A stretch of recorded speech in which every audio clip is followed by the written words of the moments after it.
감사드립니다. 사도신경으로 우리의 신앙을 고백하겠습니다. 나는 전능하신 아버지 하나님 천지의 창조주를 믿습니다. 나는 그의 유일하신 아들 우리 주 예수 그리스도를 믿습니다. 그는 성령으로 잉태되어 동정녀 마리아에게서 나시고 본디오 빌라도에게 고난을 받아 십자가에 못 박혀 죽으시고 장사된 지 사흘 만에 죽은 자 가운데서 다시 살아나셨으며 하늘에 오르시어 전능하신 아버지 하나님 우편에 앉아 계시다가 거기로부터 살아있는 자와 죽은 자를 심판하러 오십니다. 나는 성령을 믿으며 거룩한 공교회와 성도의 교제와 죄를 용서받는 것과 몸의 부활과 영생을 믿습니다. 아멘. 찬송가 210장입니다.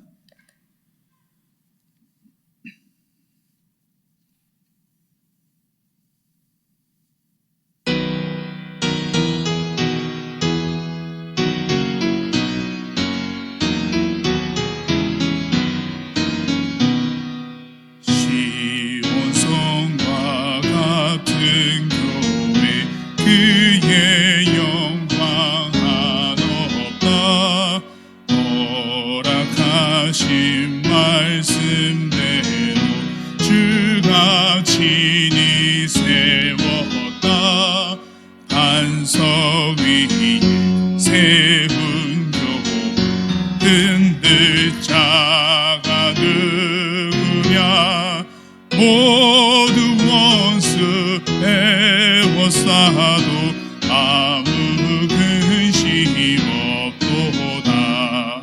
생명샘이 솟아나와 모든 성도 마시니 언제든지 흘러넘쳐 부족함이 없도다. 이런 물이 흘러가니 목마를 자 누구냐. 주의 은혜 풍족하여 넘치고도 넘친다. 주의 은혜 내가 받아 지온 백성 되는데 세상 사람 비방해도 주를 찬송하리라. 세상 얻은 모든 영광 아침 안개 같으나 주의 자녀 받을 복은 영원 무궁하도다. 아멘. 아멘. 시편 76편 1절에서 12절의 말씀입니다.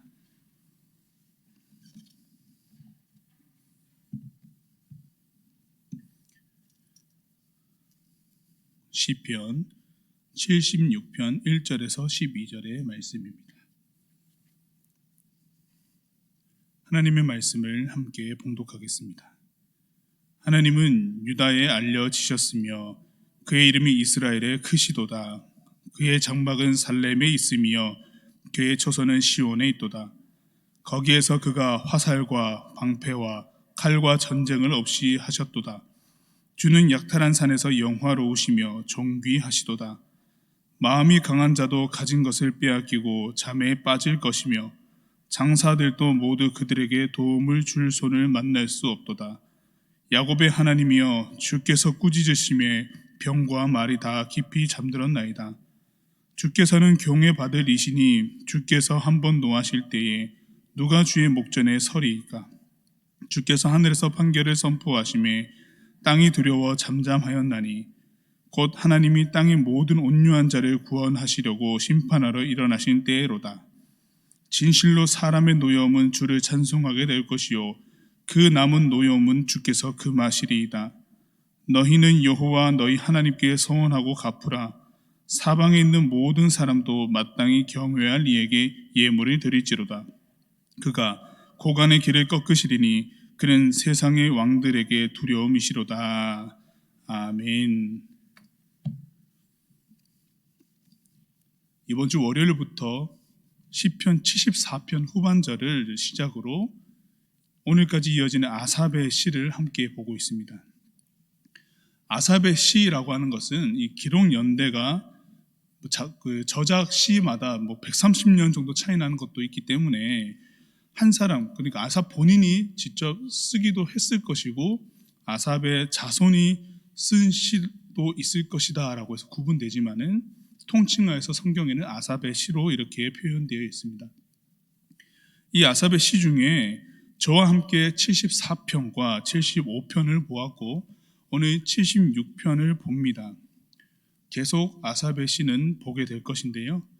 74편에서 76편은 배경으로 하는 연대가 서로 달라서 같은 민족 사건을 공유하고 있지는 않습니다. 각각 별개의 고백과 이야기가 담겨 있습니다만은 가만히 보면 이 세 편의 시 안에 고백하는 시인의 신앙 고백이라고 하는 것은 기록 연대가 달라도 배경이 달라도 세 개가 연결되어 있는 것을 확인할 수 있습니다. 탄원시로 하나님을 애타게 찾다가 감사시로 우리에게 가까이 다가오시고 하나님의 정한 때에 역사하시는 하나님을 맞이합니다. 그리고 오늘 시온의 노래라고 불리는 76편에서 우리 삶의 한가운데 임하시고 그 중심에서 친히 모든 부분을 다루시는 하나님을 경험하게 됩니다. 멀리 계신 것만 같았던 하나님이 점점 우리에게 다가오시고 이제는 우리의 중심이 되셨습니다 라는 고백이 됩니다. 이 과정 중에는 하나님은 하나님의 백성을 그의 형상으로 빚으셨고 하나님이 하시는 일을 하나님이 행하시는 것으로 바로 볼 수 있을 때 하나님의 백성은 이 일은 분명 하나님께서 하신 일이다 라고 고백할 수 있을 그때 영적 민감성을 가졌을 그때에 하나님께서 역사하셨다라고 하는 것인데요. 하나님을 바로 대하는 하나님의 백성의 이 신앙 고백이라고 하는 것은 시대가 달라도 서로 연결됩니다. 이전 시대나 지금 시대나 하나님을 믿고 서 있는 하나님의 백성의 신앙 고백이라고 하는 것은 기록 연대가 달라도 연결되어지고 우리의 연수가 그리고 살아내는 모든 시간대가 달라도 다 연결되는 것을 볼 수 있습니다. 하나님의 말씀 그래서 어제도 동일하고 오늘도 동일하고 내일도 동일하시고 영원히 동일하십니다. 이 세 시편을 연결하다 보니까 또 하나 발견되는 것이 있었습니다. 뭐가 발견되냐면 하나님이 점점 가까이 오시고 역사를 하시니까 시편 내용에서 확인되는 것은 사람의 말 표현이라고 하는 것이 조금씩 온유해지는 것을 보게 됩니다. 74편을 한번 기억해 보십시오. 얼마나 많은 말로 현실을 토로하고 대적자의 패악을 하나님께 아뢰입니까? 멸하소서, 부수소서, 깨트리소서, 우리에게 멀리하게 하소서라고 하는 이런 말들을 합니다. 다소 거친 단어로 하나님께 아뢰는데 75편에서는 그런 표현이 다소 줄어들고 하나님께 감사를 드리는 내용들이 연이어지고 있습니다. 그리고 오늘 본문의 76편은 거의 대부분이 하나님을 높이는 말밖에 없습니다. 사람의 말이 나의 현실 상황을 표현하는 것들이 조금씩 줄어들고 오히려 내 삶 중심에서 하나님을 고백하는 이야기들, 하나님을 그저 높여드리는 그 고백들이 점차 더 많아져 가는 것을 볼 수 있습니다. 하나님이 가까이 오시니 나의 말은 줄어들고 하나님을 높이는, 인정하는, 고백하는 언어들이 쭉 높아간다라고 하는 건데요. 그래서인지 이 본문의 제목, 오늘 70편, 76편의 제목은 아삽의 시라고 되어 있으면서 현악에 맞춘 노래라고 되어 있습니다. 그전에는 이 시를 읽을 때 어떤 표현을 하십시오라고 제목이 어제 75편 같은 경우는 있었잖아요. 근데 지금 76편은 현악에 맞춘 노래다라고 이렇게 표현이 아주 담백하게 되어 있는데요. 사람의 감정 표현이나 말 표현보다 이 연주에 의지하여서 하나님을 고스란히 느끼고자 하는 그 마음을 매우 깊은 곳까지 쭉 내려서 충분히 하나님 앞에서 정돈하고 있는 시인의 모습을 오늘 말씀에서 볼 수 있습니다. 아삽은 다윗 시대의 레위 지파 사람이고 성전 예배에 노래하는 사람이었으며 악사장이었습니다. 우두머리였거든요. 그 아삽이 담당했던 악기가 놋재금이었습니다. 이 놋재금은 손으로 들고 칠 수 있는 현악기입니다.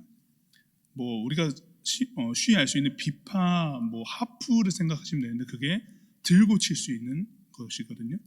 이게 이제 아삽이 주로 담당했던 악기인데, 또 다른 현악기로는 우리가 성경에서 많이 보았던 것이 수금이라고 하는 것이 있습니다. 수금은 누가 잘 탔냐면은 다윗이 잘 탔습니다. 이 사무엘상 16장 23절에 보시면은 하나님께서 부르시는 악령이 사울에게 이를 때에 다윗이 수금을 들고 와서 손으로 탄즉 사울이 상쾌하여 낫고 악령이 그에게서 떠나더라.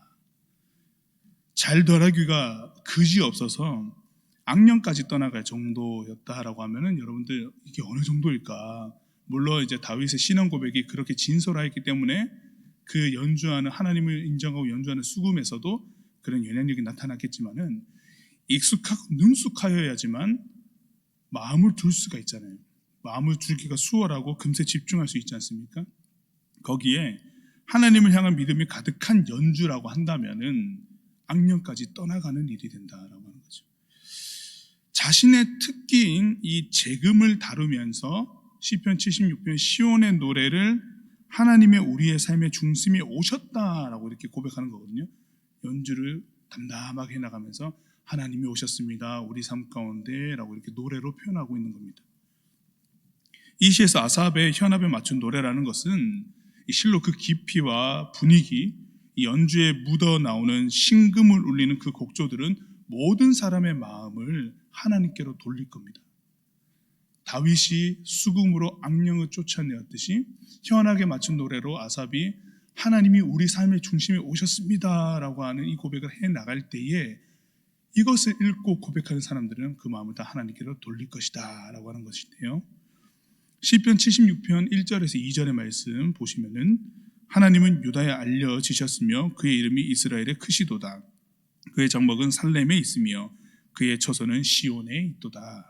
아멘. 살렘은 평강을 뜻합니다. 시온은 하나님의 도시, 하나님의 나라입니다. 이스라엘이 궁극적으로 희망하는 하나님의 주권이 있는 그 나라입니다. 우리 삶의 중심에 오셨고 그로 인해 온 땅은 평화를 누립니다. 그러나 하나님을 대적하는 자들에게는 이것이 되려 두려움의 날이고 그 다리는 힘이 풀려 주저앉아 버릴 것이고 싸우려고 든 무기도 내려놓게 되는 날이 될 겁니다. 본문 3절입니다. 우리 함께 읽겠습니다.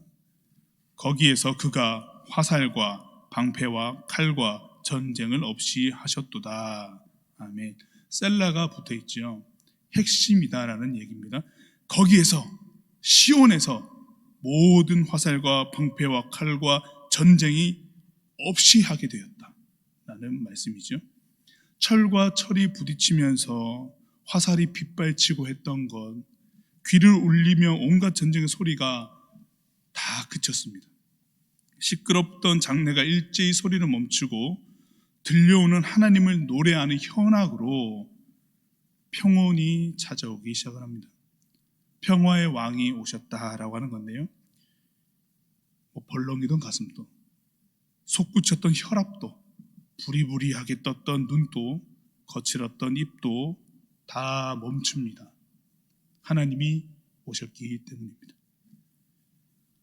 1939년 폴란드 바르샤바를 배경으로 해서 세계 제2차 세계대전인데 유대계 피아니스트 블라디슬로프 스필만이라고 하는 사람의 일화를 다룬 영화 피아니스트라는 영화가 있었는데요, 독일 정권, 나치 정권에서 유태인들을 학살했지 않습니까? 이 피아니스트도 예외 없이 이제 포갑에 시달렸는데 그 폐허가 된 폴란드 그 도시를 숨어 다니다가 독일 장교에게 발각됩니다. 이제 죽게 됐죠. 그때 이 사람이 얘기를 하기를, 나는 피아니스트인데 마지막으로 연주 한번 할 수 있겠습니까? 라고 이렇게 얘기합니다. 죽음을 앞두고요. 독일 장교가 연주하라 라고 이렇게 허락을 해줍니다. 그때 그 스필만이 쇼팽 발라드 1번을 피아노를 담담하게 치는데 영화에서는 피아노 소리밖에 안 들리는데요. 간혹 가다가 장교의 표정이 바뀌는 게 나와요. 이 사람을 잡아 죽이려고 왔던 장교의 표정이 조금씩 펴지는 겁니다. 펴지다가 그 표정이 금세 심각해지는데, 그 심각한 것은 나는 지금 무엇을 하고 있지라고 하는 물음표가 생기는 표정으로 바뀌거든요. 영화 그 앵글이 그렇게 쫙 잡아줍니다. 연주가 담담하게 끝나고 난 다음에 유대인을 잡으러 왔던 독일 장교가 유대인을 잡지 않습니다. 그리고 놔줍니다. 우리 이 사람은 자리에 털썩 주저앉아가지고 나는 누구인가? 라고 하는 질문에 휩싸이게 됩니다. 하나님 앞에선 우리 현악을 맞춰서 하나님 우리 삶의 중심에 오셨습니다. 이 시온의 노래를 부르고 있는 이 아삽은 이와 같이 성도들에게 묻고 있거든요. 우리가 그렇게 싸우고 대적자들 우리를 그렇게 괴롭히고 그 속에 살아내면서, 그리고 나는 과연 어디에 있었으며, 나는 과연 하나님을 어떻게 의지하고 있었으며, 나 역시도 하나님의 백성이라고 자부하지만은 나 역시도 하나님을 대적하는 자 위치에 있지는 않았었던가 라고 하는 무수히 많은 나는 누구인가를 묻게 만든다라고 하는 거죠. 20분 쭉 읽어나가면서요. 사람이 살아내려나 똘똘 싸매고 있던 모든 갑옷을 다 벗겨내고 진정 순수한 우리가 하나님께 무엇을 올려드릴까? 나는 하나님께 무엇을 올려드릴 수 있을까? 우리 삶 가운데 오신 하나님께 정녕 나는 무엇을 드릴 것인가?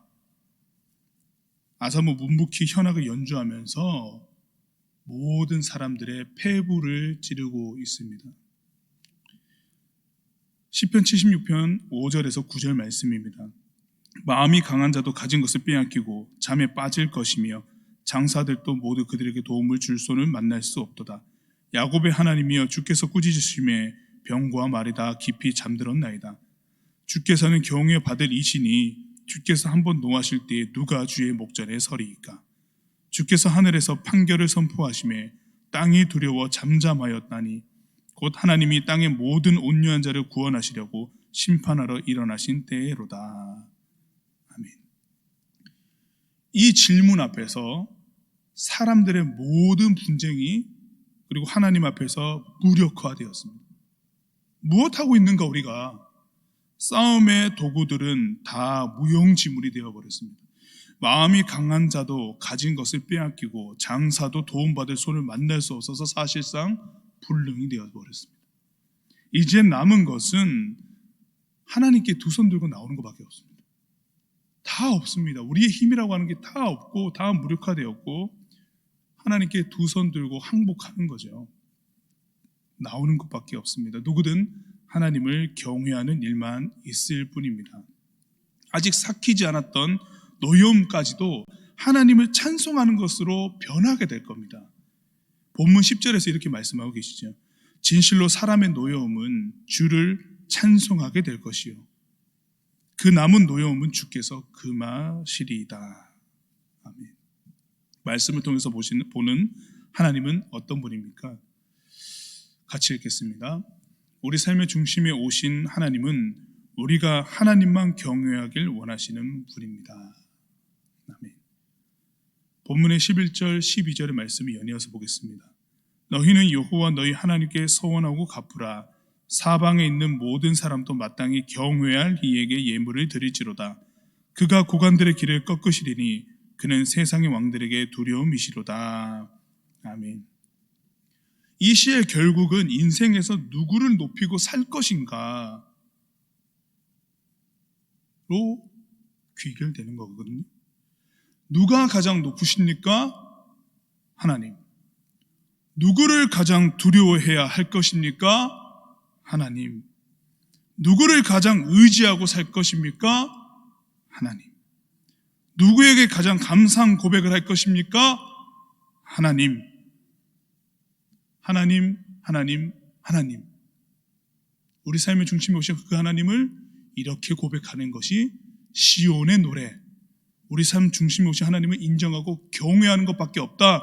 우리 인생에 남은 것은 하나님을 경외하는 그것 하나밖에 없습니다 라고 하는 것을 담담하게 연주하면서 모든 사람이 그 평화로움에 참여할 수 있도록 사람의 말은 다 줄이고 하나님이 온전히 높여드릴 수 있도록 이 시편은 우리들에게 주어져 있습니다.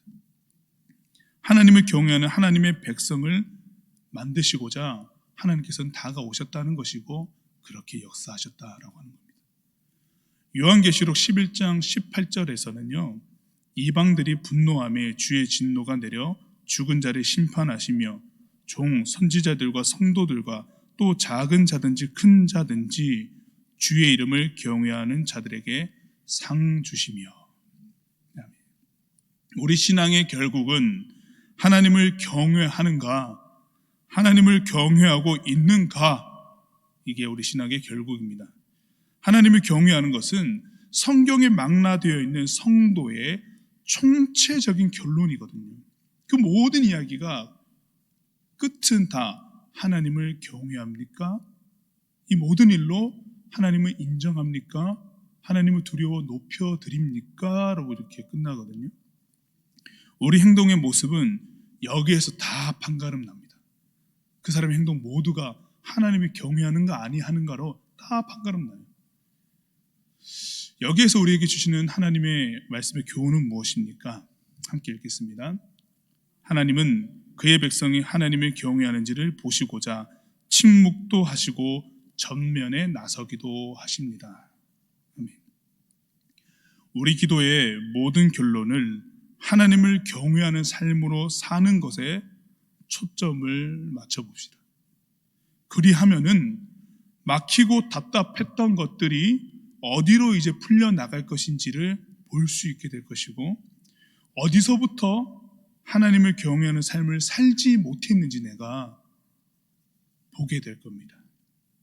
그러면 우리가 이 시간 어떻게 하나님 앞에 설 것인가에 대한 기도의 제목과 답은 분명히 나오게 됩니다. 하나님을 경외합시다. 마음 다해서 나의 그 작은 부분까지도 하나님을 인정하고 경외하는 삶을 놓치지 맙시다. 기도하겠습니다. 하나님은 하나님으로서 일하시며 하나님의 백성이 결국 보도록 하시는 것은 네가 나를 경외하느냐 였음을 깨닫습니다. 신앙의 무너진 곳을 수축하는 최일선은 하나님을 경외하는 것임을 알고 전심으로 성도의 마땅한 바를 행합니다. 성령이여 도와주십시오. 예수님의 이름으로 기도드립니다. 아멘. 하늘에 계신 우리 아버지, 아버지의 이름을 거룩하게 하시며 아버지의 나라가 오게 하시며 아버지의 뜻이 하늘에서와 같이 땅에서도 이루어지게 하소서. 오늘 우리에게 일용할 양식을 주시고 우리가 우리에게 잘못한 사람을 용서하여 준 것 같이 우리 죄를 용서하여 주시고 우리를 시험에 빠지지 않게 하시고 악에서 구하소서. 나라와 권능과 영광이 영원히 아버지의 것입니다. 아멘.